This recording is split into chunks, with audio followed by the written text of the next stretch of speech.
Most people believe hell is a place of mindless chaos, a pit of fire where the damned scream into eternity with no order, no structure, and no design. They are dead wrong. According to the oldest grimoires and classification systems in Western occultism, hell is not chaos. It is a kingdom, and like any kingdom, it has a government, a chain of command, a cabinet of rulers, each governing a specific territory of human weakness. At the very top of that chain sit 7 entities, 7 kings, each one assigned to a deadly sin, not as a punishment, but as orphan. These are not cartoon villains. In the esoteric tradition, these are archetypes of psychological control, invisible forces that have been shaping human behavior for millennia. And here is what no one tells you. You have almost certainly been under the influence of at least one of them today.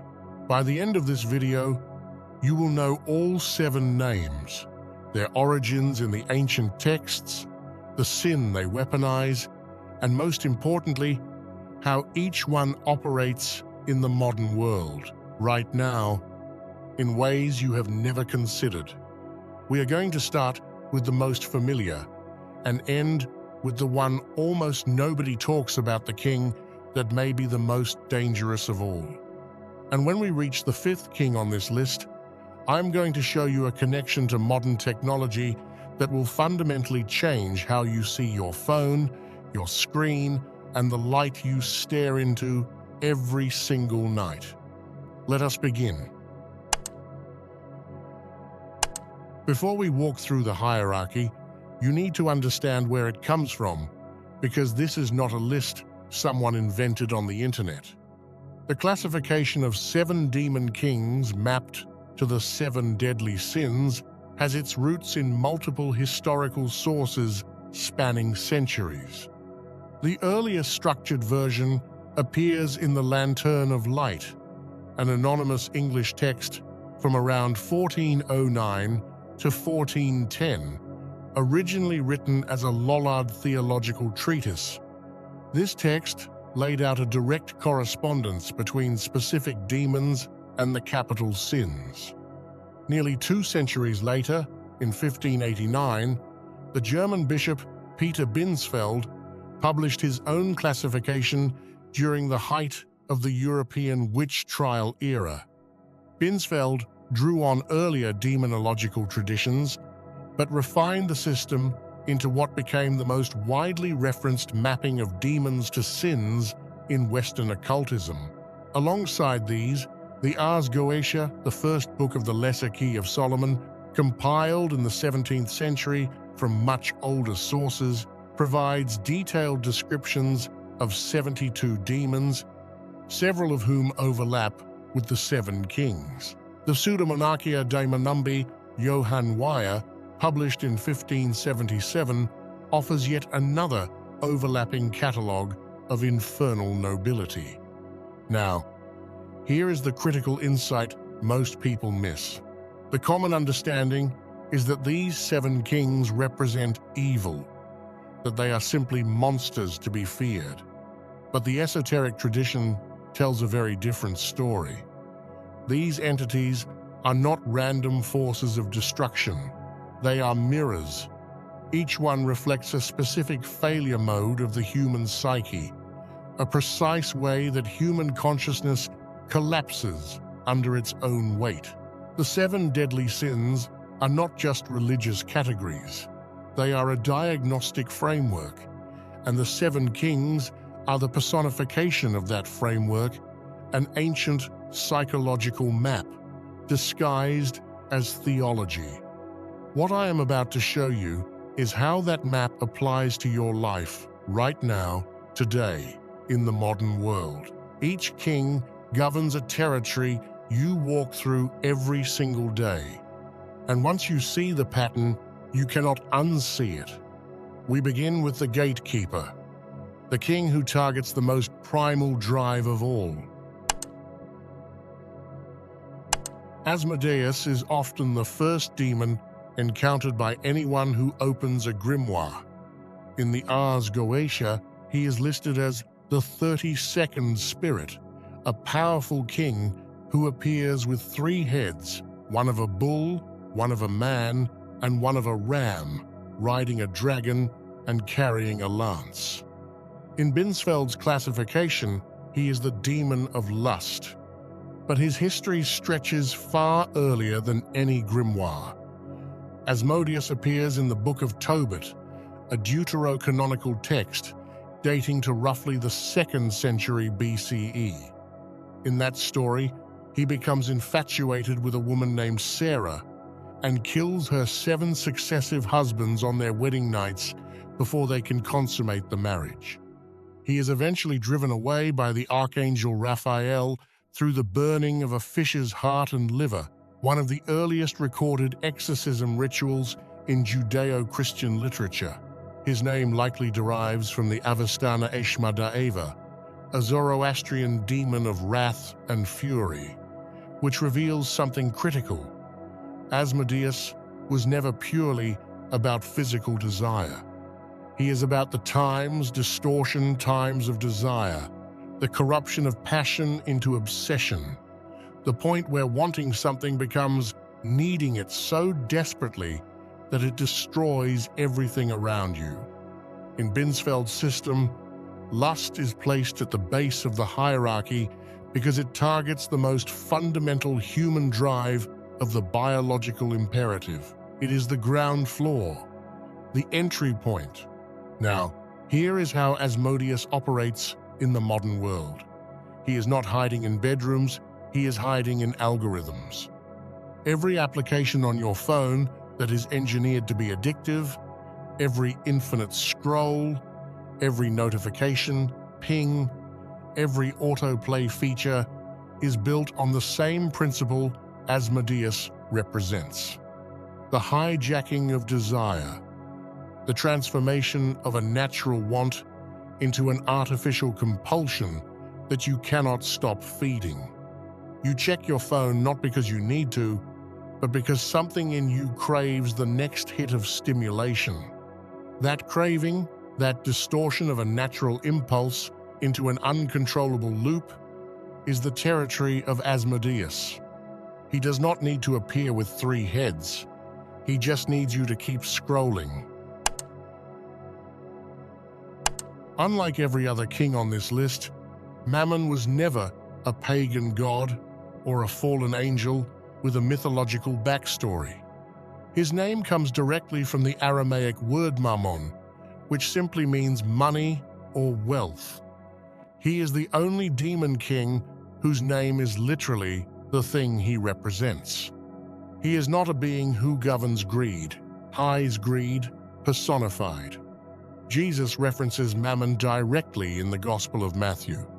You cannot serve both God and Mammon.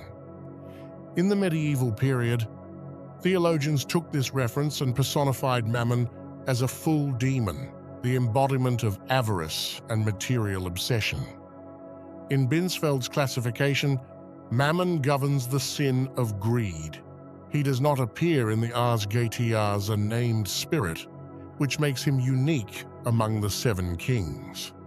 He emerged not from ceremonial magic, but from theological discourse proof that some demons are born not in grimoires, but in the marketplace. The esoteric understanding of Mammon goes far beyond wanting money. Mammon represents the illusion of scarcity, the fundamental lie that you do not have enough, that you are not enough, and that the gap between what you have and what you need can only be filled by acquiring more. Not more money specifically, but more of anything external, more status, more possessions, more validation, more followers.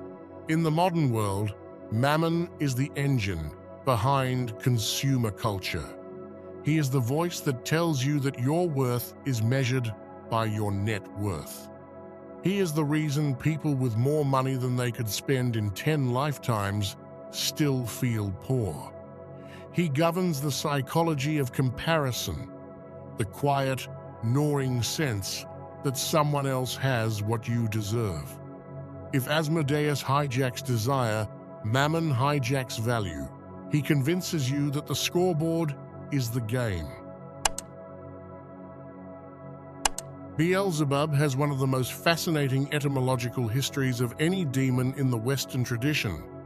His name originates from Beelzebub, a title associated with a Philistine deity worshipped at Ekron, referenced in 2 Kings 1-2 of the Hebrew Bible. The original name likely meant Lord of the High Place or Lord of the Heavenly Dwelling, but Hebrew writers deliberately corrupted it to Beelzebub, Lord of the Flies, as an act of theological mockery against a rival god. That deliberate corruption is itself a clue to Beelzebub's nature. He is the king of decay. Flies gather on rotting things. They are attracted to what is already decomposing. And that is precisely what Beelzebub governs. In Binsfeld's classification, he is the demon of gluttony. But gluttony in the esoteric sense is not simply overeating. It is overconsumption without integration. Taking in more than you can process, more than you can use, more than you can digest, whether that is food, information, content, or experience. Beelzebub is the king of spiritual indigestion. In the Testament of Solomon, an early pseudepigraphal text, Beelzebub identifies himself as the chief of demons and claims to have been the highest-ranking angel before his fall, a detail that places him in direct rivalry with Lucifer in some traditions. In medieval demonology, he was often ranked as the 2nd or 3rd most powerful demon in the entire infernal hierarchy. In the modern world, Beelzebub governs the disease of more. He is the reason people binge-watch 12 episodes of a show they do not even enjoy. He is the reason people consume content endlessly. Podcasts, articles, videos, courses, without ever applying a single piece of it. He is not the demon of hunger. He is the demon of consumption that produces nothing. The endless intake with no output. The buffet that leaves you emptier than when you sat down. His flies do not gather on the living. They gather on the parts of you that have already stopped growing. Belial is arguably the most dangerous entity on this list, and the one least understood by casual readers of demonology. His name in Hebrew, Belial, translates to without worth or without a master. He is the only king whose name is defined by negation. He is not the king of something. He is the king of nothing, the void. In the Ars Goetia, Belial is described as one of the most powerful kings of hell. He appears as 2 beautiful angels sitting in a chariot of fire and speaks with a pleasant voice. But the text warns, he is a liar. He will offer favors, grant political power, and provide the semblance of friendship, but his gifts come with a price that is never stated up front. He severs connection. He isolates. In the war of the sons of light against the sons of darkness, one of the Dead Sea Scrolls, Belial is the leader of the forces of darkness, the supreme adversary of the divine order. Some scholars consider him the closest analog to the devil in Second Temple Judaism, predating the Christian concept of Satan. In Binsfeld's classification, Belial is mapped to the sin of sloth, but this is misleading if you think of sloth as laziness. Belial's sloth is not about doing nothing. It is about time's spiritual apathy, the complete indifference to meaning, purpose, or connection. He is the voice that says nothing matters, the whisper that says caring about anything is foolish, the cold, nihilistic certainty that all effort is pointless. In the modern world, Belial is the king of disconnection. He is the epidemic of loneliness. He is the reason people can be surrounded by thousands of online connections and feel profoundly, achingly alone. He does not destroy you by attacking. He destroys you by making you stop caring whether you are destroyed. His kingdom is the void that opens up when you stop believing anything is worth fighting for. And now we come to the fifth king, the one whose name everyone knows, but whose true function in the hierarchy almost no one understands. And his connection to the modern age is far more disturbing than any horror film has ever depicted. Lucifer, the light-bearer, the morning star, the name that has become synonymous with the devil himself. And yet, in the hierarchy of the seven kings, Lucifer is not the supreme ruler of hell. He Izone of seven, and his specific domain is not evil in general, it is pride. The name Lucifer comes from the Latin lux, light and fair to carry. It appears in the Vulgate translation of Isaiah 14:12. How you have fallen from heaven, O morning star, son of the dawn. The original Hebrew uses Halel, a reference to the planet Venus as it appears before sunrise. The passage was originally addressed to the king of Babylon, but early church fathers, particularly Origen and Tertullian, reinterpreted it as a description of Satan's fall from heaven. Over centuries, this interpretation solidified until Lucifer became inseparable from the concept of the devil. But in Binsfeld's classification and in the esoteric tradition, Lucifer's role is far more specific and far more subtle. He is not mindless evil. He is the false light. He represents the sin of pride, but not the crude pride of arrogance. Lucifer's pride is intellectual. It is the absolute conviction that the human mind, unaided by anything beyond itself, can understand and master all of reality. It is the deification of the intellect, the worship of the rational mind as the ultimate authority. And this is where the modern connection becomes deeply unsettling. We live in an age that worships light, not sunlight, not candlelight, screen light. The artificial glow of devices that promise us all the knowledge in the world at our fingertips. We carry Lucifer's light in our pockets. It illuminates everything and warms nothing. It gives us infinite information and almost no wisdom. It makes us feel omniscient while leaving us spiritually blind. Lucifer's territory in the modern world is not a pitchfork and horns. It is the belief that data is truth, that intelligence is wisdom, and that having access to all knowledge is the same as understanding any of it. He is the king of the false light that blinds you to the real one. The medieval church feared Lucifer above all others because they understood something we have forgotten. The most dangerous deception is not darkness pretending to be light. It is a lesser light pretending to be the highest light, and we stare into that lesser light for an average of 7 hours a day. If Lucifer is the king of the mind, Leviathan is the king of the deep, the unconscious, the emotional abyss, the parts of yourself you cannot see. Leviathan appears throughout the Hebrew Bible as a massive sea serpent, a creature of primordial chaos that only God can subdue. In Job 41, God describes Leviathan in extraordinary detail: armored scales, fire-breathing jaws, a body that makes the deep sea boil like a pot.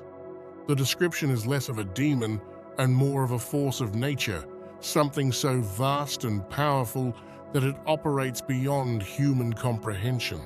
In Binsfeld's classification, Leviathan governs the sin of envy. In ceremonial magic traditions, He is associated with the element of water and the cardinal direction of the west, the direction of the setting sun, of endings, of descent into the unknown. The connection between Leviathan and envy is not immediately obvious until you understand what envy actually is at its root. Envy is not wanting what someone else has. Envy is the pain of perceiving a gap between your internal reality and someone else's external presentation. You see the surface of another person's life, their success, their beauty, their ease, and you compare it to the full, unfiltered mess of your own inner world. That comparison is always unfair. It is always distorted, and it always causes suffering. Leviathan lives in deep water for a reason. He represents the currents of emotion that move beneath the surface of your awareness, the resentments you do not admit, the jealousies you do not acknowledge, the bitterness that accumulates silently until it poisons everything. In the modern world, Leviathan is the king of social media, not the algorithms those belong to Asmodeus.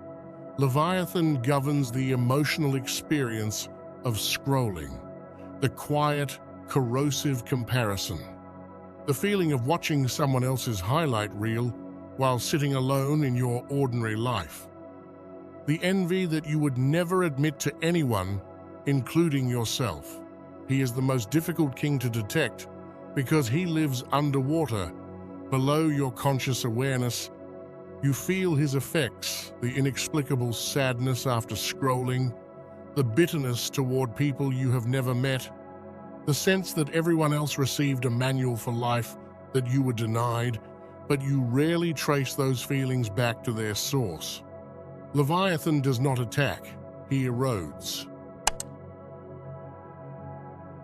We arrive at the final king, the one almost nobody discusses, and perhaps the most insidious of all seven. Belphegor's origin traces back to Baal Peor, a Moabite deity associated with Mount Peor, referenced in Numbers 25. The Israelites were reportedly seduced into worshipping Baal Peor through a combination of sexual enticement and religious ritual, a transgression that provoked one of the most severe divine punishments in the Hebrew Bible. In medieval demonology, Belphegor underwent a remarkable transformation. A Talmudic legend, later expanded in various Christian demonological texts, holds that Belphegor was sent from hell to earth to investigate whether marital happiness truly existed among humans. After observing human relationships, he returned to hell convinced that it did not.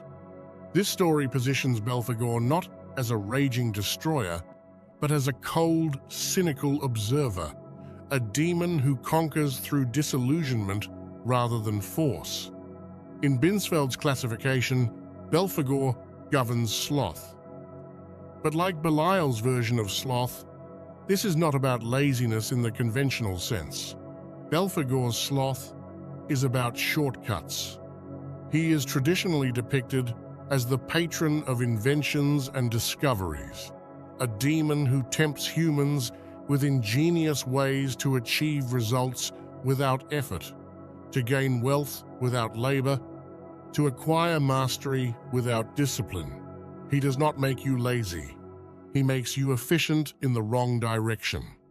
In the modern world, Belphegor is the king of the life hack. He is the promise that you can get fit in 4 minutes, learn a language in your sleep, build wealth passively, and master any skill through a shortcut that bypasses the actual work. He is the reason people spend more time researching productivity systems than actually producing anything. He is the demon of optimizing the path while never walking it. And here is why I saved him for last. Belphegor is the king who stops you from doing anything with the knowledge you have just received. Every other king on this list can be countered once you become aware of their influence. Asmodeus loses power when you recognize the compulsion. Mammon weakens when you question the scoreboard. Lucifer dims when you admit the limits of intellect, but Belphegor is the voice that says, "Interesting video. I will do something about that later." He is the king of later, and later never comes. That is why he is the most dangerous of all seven. He is the gatekeeper who ensures that knowledge never transforms into action. He is the final trap, the one that catches the people who thought they were too smart to be caught. These seven kings form a closed architecture of human failure. From the primal hijacking of desire by Asmodeus, through the false light of Lucifer, to the soul-killing efficiency of Belphegor, the hierarchy is not a random catalogue of evil. It is a system, a diagnostic map of every way the human spirit can collapse under its own weight. And notice the shape of it. It begins with the body, Asmodeus, targeting physical desire. It moves through the external world, Mammon targeting material value, Beelzebub targeting consumption. It descends into the void, Belial targeting meaning itself. It rises into the mind, Lucifer targeting intellectual pride. It sinks into the unconscious Leviathan targeting hidden emotion. And it ends with paralysis, Belphegor, ensuring you never act on what you have learned. Body, world, void, mind, emotion, inaction, every angle covered, every exit sealed. Unless you know the counter-architecture, because in every tradition that maps these seven kings, there is a mirror hierarchy, seven forces that stand in direct opposition to each throne. Seven archangels, seven virtues, seven celestial counterweights designed to break the hold of each king and restore balance to the human soul. Everything I have told you in this video is only half the map. You now understand the architecture of the fall. But without the architecture of the counterforce, this knowledge is incomplete. And incomplete knowledge in the esoteric tradition is not just useless, it is dangerous. Knowing the names of the kings without knowing their opposing forces leaves you aware of the trap, but still standing inside it. I have broken down the complete celestial counter-hierarchy, the seven archangels, their specific domains, and the protective principles they govern in this video right here. Click it now, because you cannot navigate the darkness unless you know exactly where the light is. I will see you there.